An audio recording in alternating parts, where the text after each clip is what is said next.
bands. Pose with the pose with the pose with the bands. Pose with the pose with the pose with the bands. Pose with the bands. Pose with the bands. Bismillahirrahmanirrahim. Assalamualaikum warahmatullahi wabarakatuh. Saya dari kelompok 2 atas nama Karin Syahila selaku moderator pada presentasi kali ini. Anggota kelompok saya yaitu Elsa Winanda Mahyudin, Fatmawati, Irma Sari Salsabila, dan Juwita Raya Renata. Di sini kami mendapatkan tugas mata kuliah Al-Islam Kemuhammadiyahan yang diampu oleh Bapak Syahrir. Kami mendapatkan tugas presentasi yang dimana materi kami yaitu sholat. Di dalam materi nanti kita membahas beberapa kategori seperti apa saja hikmah dalam sholat, apa akhlak dalam sholat, apa itu hakikat sholat, dan lain sebagainya yang akan dipaparkan nanti. Sedikit pengantar dari saya. Sholat adalah ibadah wajib yang harus dilakukan oleh setiap muslim, yang dilakukan dengan serangkaian gerakan dan bacaan tertentu, dimulai dengan takbir dan diakhiri oleh salam. Sholat merupakan salah satu bagian dari rukun Islam. Singkatnya, sholat adalah cara umat Islam berkomunikasi langsung dengan Allah Subhanahu wa Ta'ala dan merupakan tiang agama yang memiliki banyak manfaat spiritual dan duniawi. Selanjutnya saya serahkan kepada pemateri pertama.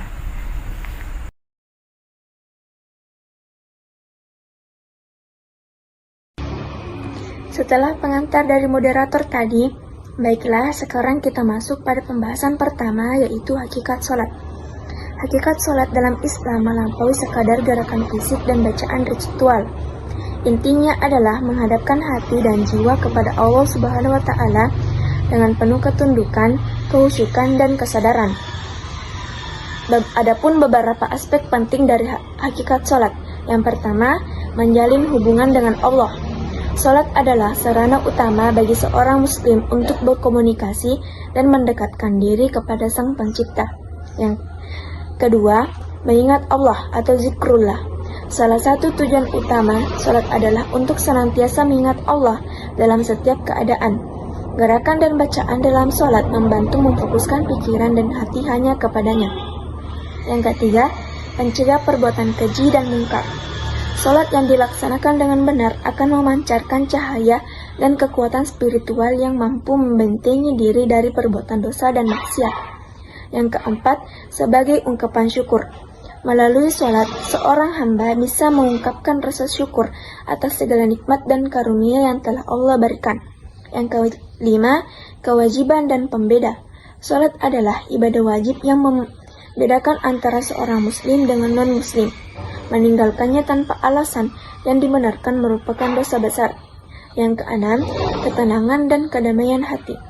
Salat yang khusyuk dapat memberikan ketenangan dan kedamaian dalam jiwa. Dengan menghadap Allah, seorang muslim dapat melepaskan beban pikiran dan emosi. Yang ketujuh, pembentukan karakter. Salat melatih kedisiplinan, kesabaran, kerendahan hati, dan kepatuhan. Gerakan yang teratur mengajarkan keteraturan dalam hidup. Dan yang terakhir, mi'rajnya seorang mukmin. Dalam hadis disebutkan bahwa sholat adalah mi'rajnya seorang mukmin, yaitu saat seorang hamba dapat bertemu dan berdialog dengan Allah Subhanahu wa Ta'ala melalui kehusyukan hatinya. Pembahasan kedua yaitu mengapa Allah mewajibkan sholat. Sholat diwajibkan dalam Islam sebagai salah satu rukun Islam yang paling utama dan menjadi pondasi kehidupan beragama bagi setiap muslim. Kewajiban sholat ini diperintahkan langsung oleh Allah Subhanahu wa Ta'ala kepada Nabi Muhammad saat peristiwa Isra Mi'raj. Alasan utama mengapa Allah mewajibkan sholat. Yang pertama yaitu sebagai bentuk penghambaan dan ketaatan. Sholat adalah wujud nyata dari penghambaan seorang hamba kepada Sang Khalik. Dengan melaksanakan sholat, seorang muslim mengakui kebesaran Allah, tunduk pada perintahnya, dan cara mengungkapkan rasa syukur atas segala nikmat yang telah diberikan. Ini adalah inti dari tujuan penciptaan manusia, yaitu untuk beribadah kepada Allah semata. Yang kedua, pembersih dosa dan kesalahan. Rasulullah Shallallahu Alaihi Wasallam bersabda bahwa perumpamaan sholat 5 waktu adalah seperti sungai yang mengalir di depan pintu rumah seseorang, di mana ia mandi 5 kali sehari, sebagaimana kotoran hilang dengan air Dosa-dosa kecil juga diampuni dengan melaksanakan sholat secara rutin. Yang ketiga, pencegah dari perbuatan keji dan mungkar. Sholat yang dilaksanakan dengan khusyuk dan penuh kesadaran akan menanamkan nilai-nilai moral dan spiritual dalam diri seorang muslim, sehingga ia terhindar dari perbuatan-perbuatan buruk. Yang keempat, pembentukan karakter mulia. Sholat melatih kedisiplinan waktu, kesabaran, kerendahan hati, kejujuran, dan tanggung jawab. Gerakan dan bacaan dalam sholat mengandung nilai-nilai pendidikan karakter yang positif. Yang kelima, ketenangan dan kedamaian hati. Berinteraksi dengan Allah melalui sholat memberikan ketenangan dan kedamaian dalam jiwa. Seorang muslim dapat mencurahkan segala harapannya kepada Allah Subhanahu wa Ta'ala.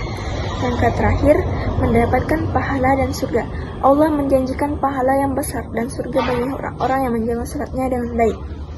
Baik, itu saja dari saya. Untuk pembahasan selanjutnya akan dilanjutkan oleh teman saya. Baik, langsung saja saya akan menjelaskan tujuan dan fungsi sholat. Adapun tujuan utama dalam ajaran Islam diantaranya yang pertama, mengingat dan mendekatkan diri kepada Allah Subhanahu wa Ta'ala. Sholat menjadi sarana untuk selalu mengingat kebesaran Allah dan mendekatkan diri kepadanya. Melalui sholat, seorang hamba berkomunikasi langsung dengan Sang Pencipta.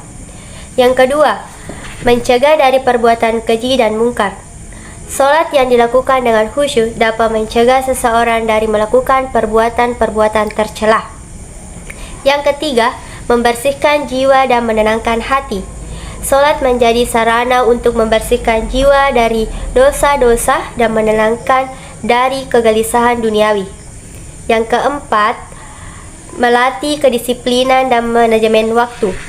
Kewajiban sholat 5 waktu dalam sehari melatih seorang muslim untuk disiplin dan mampu mengatur waktunya dengan baik. Hal ini berdampak positif pada aspek kehidupan lainnya. Yang kelima, memohon pertolongan dan petunjuk dari Allah Subhanahu wa Ta'ala. Melalui sholat, seorang hamba memohon pertolongan dan petunjuk dari Allah dalam menghadapi berbagai persoalan hidup. Adapun fungsi sholat, yang pertama sebagai tiang agama. Sholat diibaratkan sebagai tiang agama, menunjukkan betapa pentingnya sholat bagi tegaknya agama Islam. Yang kedua, mencegah perbuatan keji dan mungkar. Sholat dapat mencegah seseorang dari perbuatan keji dan mungkar. Ketiga, menghapus dosa. Sholat dapat menghapus dosa, baik yang disengaja maupun tidak. Yang keempat, raih ketenangan hati. Sholat dapat mendatangkan ketenangan hati dan kebahagiaan. Kelima, memperbaiki postur tubuh. Gerakan sholat memiliki manfaat untuk kesehatan fisik termasuk memperbaiki postur tubuh. Keenam, memperoleh berkah hidup. Dengan menjaga sholat, baik dari segi waktu, kekhusyukan, maupun kualitasnya, kita dapat memperoleh keberkahan dan kedamaian dalam hidup. Yang ketujuh, mengingat Allah Subhanahu wa Ta'ala. Sholat mengingatkan umat muslim untuk senantiasa mengingat Allah Subhanahu wa Ta'ala. Yang terakhir, penghisab pertama di akhirat. Sholat adalah ibadah yang pertama kali dihisab di akhirat.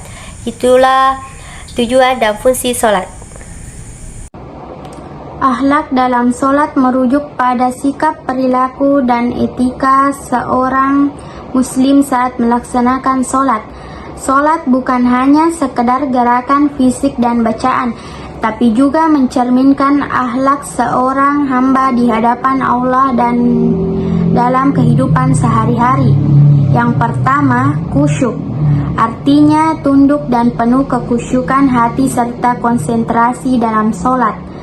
Merupakan inti akhlak dalam sholat karena menunjukkan rasa hormat kepada Allah. Contoh, tidak memikirkan hal duniawi saat sholat, fokus pada bacaan dan maknanya. Yang kedua, tawadu, menunjukkan bahwa kita adalah hamba yang lemah di hadapan Allah, tidak merasa sombong karena ibadah kita. Sikap ini tampak dalam gerakan sujud, posisi paling rendah namun paling mulia dalam ibadah. 3. Tertib dan disiplin, melaksanakan sholat tepat waktu dan sesuai tuntunan rukun, syarat, dan sunnah. Menjaga kebersihan badan, pakaian, dan tempat sholat. Ini mencerminkan kepribadian Muslim yang teratur dan menghargai waktu. 4. Sabar dan ikhlas. Sholat mendidik untuk sabar dalam menjalankan perintah Allah. Dilakukan dengan ikhlas, bukan karena ingin dilihat orang lain. 5. Menjaga adab sesama jamaah jika berjamaah. Tidak mendahului imam, tidak membuat gaduh, menjaga saf barisan tetap lurus dan rapat. Hormat toleransi kepada sesama jemaah. 6. Refleksi akhlak setelah sholat. Sholat yang benar akan membentuk kepribadian yang berakhlak mulia. Dalam Al-Quran disebutkan sesungguhnya sholat itu mencegah dari perbuatan-perbuatan keji dan mungkar. Quran Surah Al-Ankabut ayat 45. Artinya, akhlak baik selama sholat harus tercermin juga dalam kehidupan sehari-hari. Baiklah, sekarang kita masuk pada pembahasan hikmah dalam sholat. Yang pertama, mencegah perbuatan keji dan mungkar. Hikmahnya, sholat menjadi sarana pembersih jiwa dan pengendali diri dari maksiat. Yang kedua, sebagai sarana mengingat Allah. Hikmahnya, sholat menjadikan hati selalu terhubung dengan Allah, menenangkan jiwa, dan memperkuat keimanan. Yang ketiga, menghapus dosa. Hikmahnya yaitu, sholat 5 waktu menjadi penghapus dosa-dosa kecil yang dilakukan di antara waktu-waktunya. Yang keempat, tanda keimanan dan pembeda orang mukmin. Hikmahnya yaitu, sholat menjadi ciri utama orang beriman dan pembeda dari orang munafik. Yang kelima, mendekatkan diri kepada Allah atau takabur. Hikmahnya yaitu, sholat adalah momen paling intim antara hamba dan Tuhannya. Selanjutnya kita akan masuk pada makna spiritual dalam sholat. Mari kita bersama menelaah makna spiritual di balik ibadah sholat. Lebih dari sekedar gerakan fisik dan bacaan, sholat adalah sebuah perjalanan batin yang mendalam. Yang pertama, yaitu koneksi dengan Sang Pencipta, di mana ada yang dimaksud dengan mi'raj rohani, di mana sering sholat ini diibaratkan sebagai mi'raj seorang mukmin, yaitu momen ketika jiwa seseorang hamba dapat naik dan berdialog langsung dengan Allah Subhanahu wa Ta'ala. Ada juga yang disebut dengan mengingat Allah atau zikrullah. Tujuan utama sholat adalah untuk mengingat Allah. Yang kedua yaitu pembentukan karakter dan akhlak. Ya, isinya bisa kita bilang sebagai disiplin dan keteraturan, kesabaran dan ketenangan, kerendahan hati, empati dan solidaritas, dan perbuatan menjauhi keji dan mungkar. Yang ketiga ada pembersihan diri dan kedamaian batin, di mana isinya yaitu pengampunan dosa. Rasulullah Shallallahu Alaihi Wasallam bersabda bahwa sholat 5 waktu adalah pengampunan dosa-dosa kecil seperti air yang membersihkan kotoran. Ada pula yang dimaksud dengan ketenangan jiwa. Menghadap Allah dalam sholat memberikan ketenangan dan kedamaian batin. Segala beban pikiran dan keresahan seolah tercurahkan dalam sujud dan doa. Ada juga yang dimaksud dengan cahaya dalam kehidupan. Salat yang dilakukan dengan sungguh-sungguh dapat memancarkan cahaya dalam hati dan kehidupan seorang muslim, membimbingnya menuju kebaikan dan kebenaran. Yang keempat yaitu lebih dari sekadar ritual, di mana makna sholat tidak hanya sebatas pada saat kita melakukannya, tetapi juga harus tercermin dalam kehidupan sehari-hari. Salat yang benar akan melahirkan akhlak yang mulia dan menjauhkan diri dari perbuatan tercela dan membawa kedamaian bagi diri sendiri dan orang lain. Untuk menghayati makna spiritual salat, kita perlu berupaya untuk pertama yaitu memahami setiap bacaan dan gerakan salat. Yang kedua yaitu melakukan sholat dengan khusyuk dan penuh kesadaran. Yang ketiga yaitu merenungkan makna dari setiap ibadah yang kita lakukan. Yang keempat yaitu mengaplikasikannya nilai-nilai sholat dalam kehidupan sehari-hari. Dengan demikian, sholat tidak hanya menjadi kewajiban yang gugur, tetapi juga menjadi sumber kekuatan spiritual yang membimbing kita menuju kebahagiaan dunia dan akhirat. Selanjutnya saya serahkan pada pemateri yang lain. Baik, kita telah sampai pada pembahasan terakhir, yaitu ancaman bagi yang meninggalkan sholat. Orang yang sengaja meninggalkan sholat akan mendapatkan ancaman yang sangat berat, baik di dunia maupun di akhirat. Beberapa ancaman yang akan dialami oleh orang yang meninggalkan sholat. Yang pertama, siksa di dunia. Ada berbagai macam siksa yang akan dialami di dunia seperti kesulitan dalam hidup, doa sulit terkabulkan, dan sebagainya. Yang kedua, siksa di alam kubur. Setelah meninggal, mereka akan merasakan siksa kubur yang pedih. Yang ketiga, siksa di akhirat. Mereka akan dihisap terlebih dahulu sholatnya, dan jika sholatnya rusak, maka mereka akan masuk neraka. Keempat, masuk neraka. Orang yang meninggalkan sholat dengan sengaja berisiko masuk neraka jahanam. Kelima, kekufuran. Meninggalkan sholat dapat mengarah pada kekufuran karena sholat adalah salah satu rukun Islam yang penting. Yang terakhir, dosa besar. Meninggalkan sholat merupakan dosa besar yang dapat menyebabkan siksa yang pedih.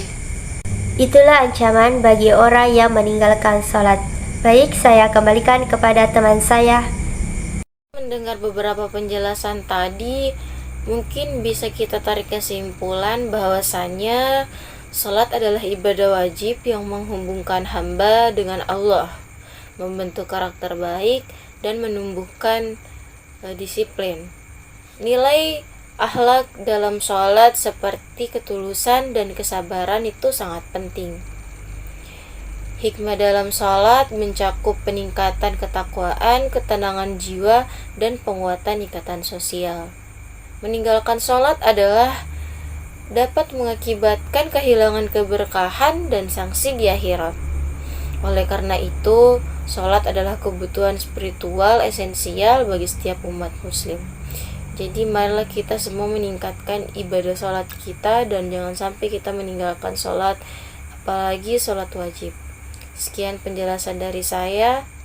Begitupun dari teman-teman kelompok saya. Mohon maaf jika kami memiliki banyak kesalahan, karena kami adalah manusia biasa yang tidak luput dari kata hilaf.